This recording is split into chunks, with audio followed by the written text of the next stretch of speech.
Hey guys, Surgeon General here. If you have Balkan parents, I'm pretty sure they push you towards the typical career paths like doctor, lawyer, manager, etc. I wanted to reach out to Balkan people in different industries who are established in their careers to showcase that, hey, we're all over and it's possible to do what we love doing. Which brings me to my first guest. She was a producer on the Steve Harvey Show and is now producing for the Kelly Clarkson Show. Please welcome Chicago native Marina Peric. Nice to virtually meet you. I know, you too, you too. First of all, I love this little cabin setup behind you. You know what? I was trying to make it cozy, like a little fireside chat for us. Thank you for doing this, by the way. No, oh my God. This is so dope. So yeah, no problem. Let me also too give you the shout out because you really are like grinding and like doing your thing from like the bottom. Like there's nobody in your lane doing what you do. I'm tired. So you know what? But the people love it. We love to see the content. So thank you. Knowing that you have an IC in your last name, I'm curious to know where your family's from overseas. First of all, I love you. Okay, so my dad is from Herzegovina, like born and raised in like Ljubuški area, like right by Medjugorje. And we just built a house over there, like in the village land right there. Hello. And then my mom, hey, Stella, shout out.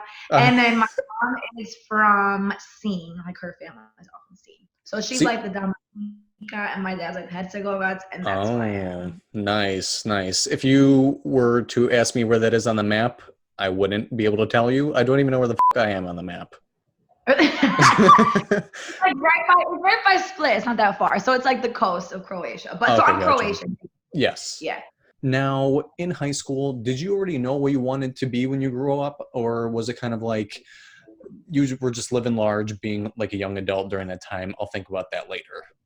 Kind of like since it's like that typical Balkan thing of like, and me and you were DMing about it when my dad was like, think about what you want to do. You're going to be a lawyer or a doctor or a business student. Mm-hmm. Like, right.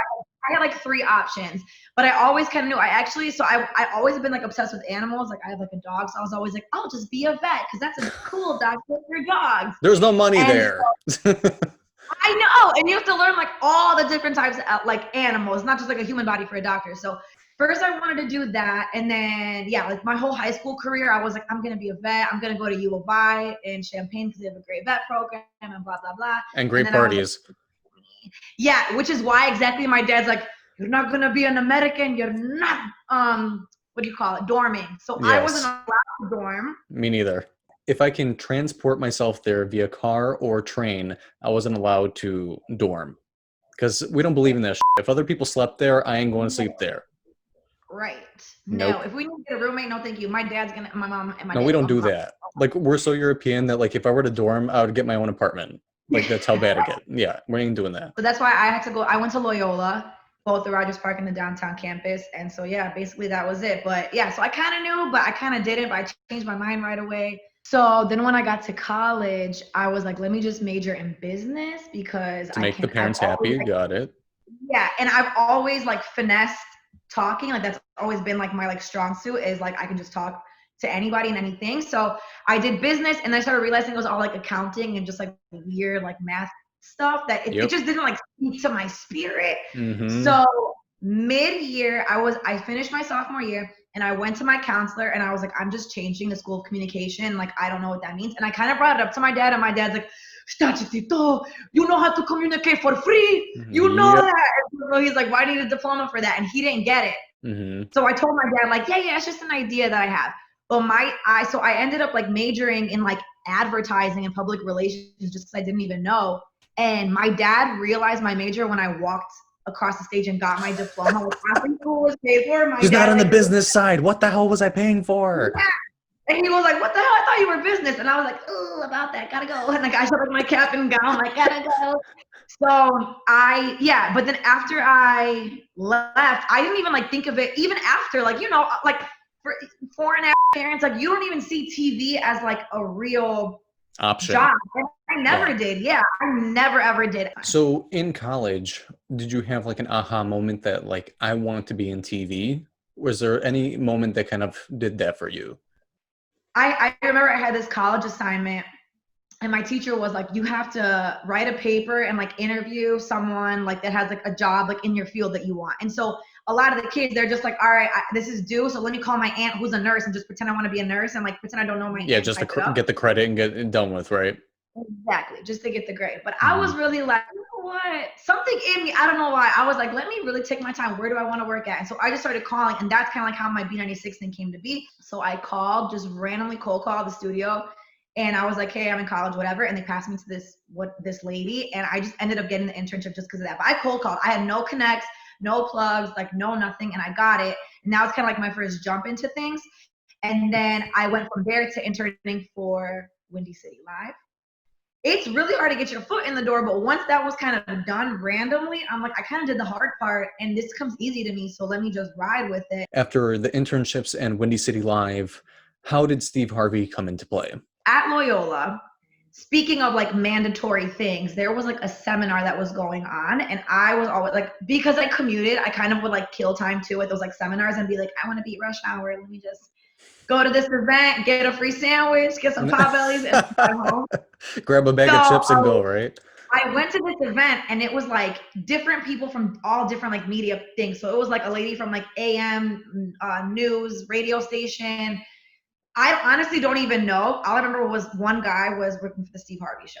After that seminar was over, it was like, come talk to us. And I felt bad for everyone else because only the Steve Harvey person had like a line up like down the aisle of all the kids wanting to like talk to him.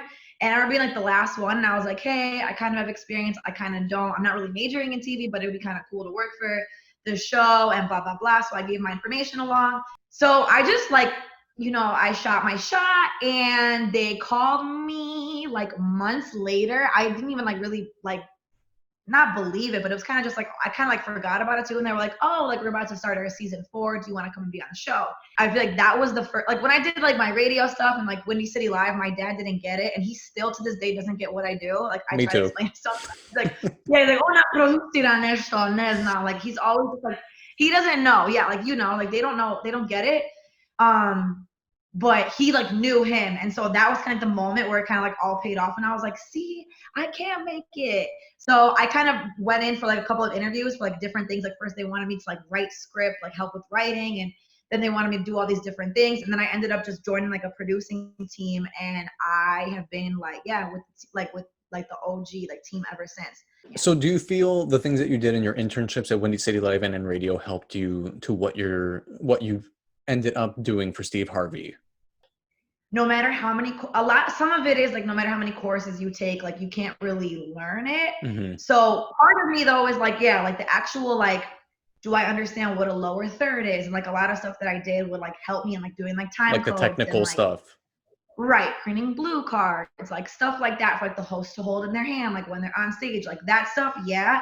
Part of me feels like, if you just like feel it in your spirit, you're always kind of prepared. Because even when I don't know what I'm doing, like as long as you're just like a nice person and you're welcoming, you know, like it's just, you know, it's not brain surgery. It's just TV. It's just about being fun, like having, you know, all that. Describe a typical working day for you. So I don't know if you've ever seen like the people stand up in the audience and be like, hi Steve, I have a question. Like they ask like really like Ask Wendy. yeah. They ask like crazy dating advice questions and all this stuff.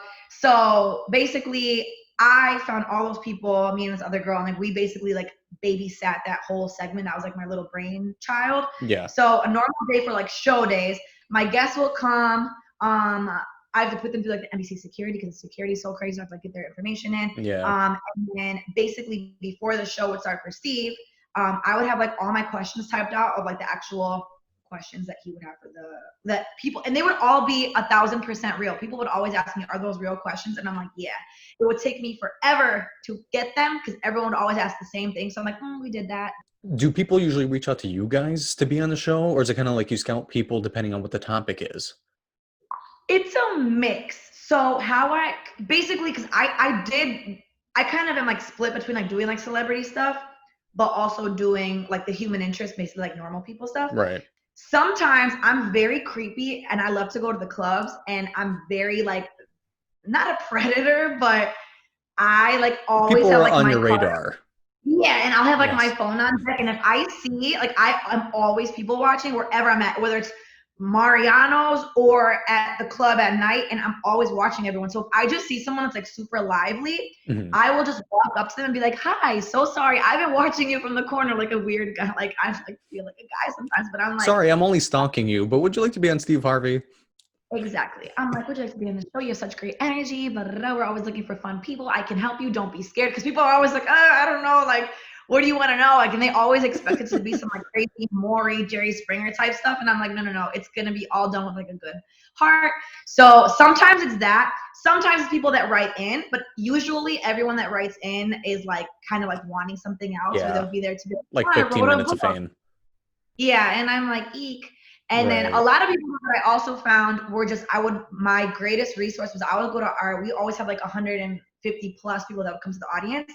So I would always just like be fishing for people in the audience because those are people that I knew were coming because they were fans already. Right. So it wasn't an extra thing to get you to come on. So it was a mix. So when the show decided to move to LA, were you like, all right, I'm going? Or was it hard for you to break it to your parents in fear that they were going to be like, no, nature sheets? Yeah, in the beginning, I told my job, like, yeah, for sure, I'm down. But then when I left the room, I was kind of like, oh God, I'm like, that's I never traveled to even like LA before at the time. So I was like, I'm literally gonna pack up. And I knew nobody here. So I'm like, I'm literally gonna pack up and leave and just dip. And so that was hard for me, for sure. But then I was like, you know what, if I hate it, I'll just leave. So, but it was really, my mom she's always kind of like, yeah, whatever, like, have fun, bye, I'll see you eventually. But my dad is like, how can you leave? Yeah. It was hard to break it down to him. He was like, he still now is like, when are you going to move back? Every time I come back. Right. Even though I'm there every Christmas, every summer. Like, being a parent, I'm sure it's stressful on them. But at the same time, he's like, oh, Steve Harvey, go. Yeah, so like, cool. And I'm like, all right. But yeah, it's cool. I still visit my family all the time, so much so that people, on my Instagram are like, where do you live? Because you're always here. But I'm like, I still live in LA. I just come here literally all the time. Was it a surprise to you guys that the show ended? So kind of. Part of me was like, you know what? It's time. Like, I need to like flatten my wings and like try something else. And then, yeah. But he still does the show technically on Facebook. Oh, okay. So from Steve Harvey, did you all kind of get transferred into Kelly, or did everyone kind of jump ship to Kelly? Basically, yeah, it was like some people that like worked like the OG Chicago version of Steve Harvey were basically building Kelly. And so that's how I kind of got into like wheeled into that. But what I apparently heard was like everyone in the city was trying to work for Kelly and blah, blah, blah. Because a lot of people here are like struggling, like my Uber drivers or my bartenders or whatever, my waitresses, they're all like actors and actresses and all that stuff waiting for an opportunity. Yeah. And it's even like music producers and people who are trying to get into TV who haven't gotten a break yet. So it's very rare. And I'm like obviously very blessed and thankful. So is your role any different from before? Do you have more responsibilities now that you're at this point more seasoned than when you first started at Steve Harvey? It's just a whole different show. So that has kind of changed things. Like for example, like there is no like Ask Kelly, like a Hey Steve type of thing, or Ask Steve. So and now it's just more of like just general still just like booking guests and stuff. And I personally have watched the show. Sorry to cut you off. I love it. It's just naturally entertaining. It doesn't seem like it's something forced, like someone's forcing themselves to be a host. Like literally Kelly's genuinely interested. Yeah, and she's genuinely like in love. And like during commercials, like she'll still talk to people and she'll go out and talk to the audience and compliment random people in the audience, their dresses and where'd you get that shirt? It's so cute. Like she is fire. So what do you think is the biggest challenge with your job that you've experienced thus far? That's a great question. You came through with the question. Girl, I am here to play. I love it. Do you think it's really booking guests, because guests are pretty unpredictable sometimes? They can cancel on you last minute. I guess that is one fear, not a fear, but that's the biggest challenge when I'm dealing with like the HI people is that, because celebrities come and that's their job. Like they literally are they know how to talk the talk, walk the walk. They're not scared of lights. They're not scared of like audience clapping for them. They just they get it. I have to like take a step back like every day because people will just freak out, and then like it's scary, you know. And I have to be like, damn, like I have to remember these people don't know what it's like to be on TV. And shouts out to my cousin Lucia who lives in Zagreb. She came to visit, and English is not her first language at all. And she was so cute though. I love her accent, like when she speaks English. And so I'm like, you are doing the show and I don't care. And like Jerry Springer was the guest that day and she had no idea who Jerry Springer was and all these things. And she was talking to Kelly in like a thick accent, and she was so scared, like sweating, and she was so nervous. And I have to be like, oh my God. Like, y'all should have done like a dating show for her, like to get her papers, damn it. We should have. We actually do a dating segment on Kelly using her chair from The Voice.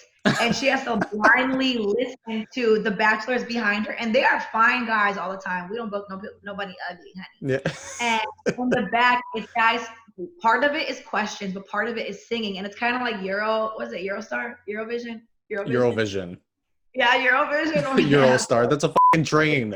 That's gonna be our show next, Eurostar. Uh-huh. So what's one thing that you think helped you grow and move forward in your career? Definitely, I think a lot of it's like personality. Like it is just being cool. Because I feel like a lot of people are like, let me be quiet and like not talk. But that's the one thing, like I really do believe you have to kind of always be like the dumbest person in the room. Like you should always be asking questions. You should never assume. You should always like, even if it's triple check or quadruple check, like that's kind of like what helps.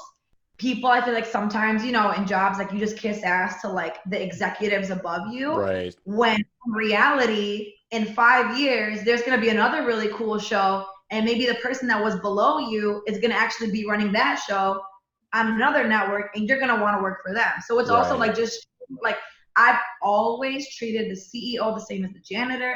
Like you really have to do that like consciously, because you never know who you're gonna want to get a job from in the future. So do you have a piece of advice for our viewers who are interested in getting into the TV industry? Do not put limitations on yourself, because if I listen to like everything that was like, nah, you don't have no experience in that, you don't know anyone in that, you don't like you will never go anywhere. So that's one. Also too, I also want to tell people there is no map to it. Everyone always asks me, how did you get here? And even like explaining it to you, it's a really muddy answer, because it's not like a how-to manual of like, first you gotta do this and you gotta do that. Everyone's experience is different. Period.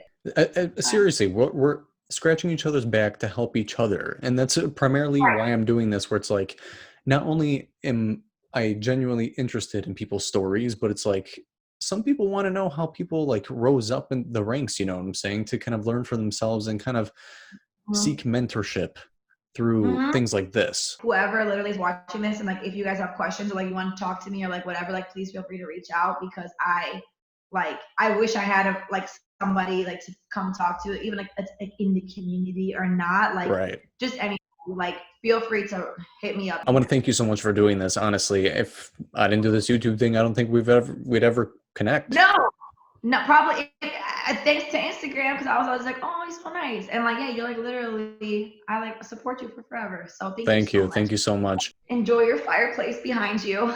Stay safe out there, okay? All right, you too. I'll talk to you. Bye.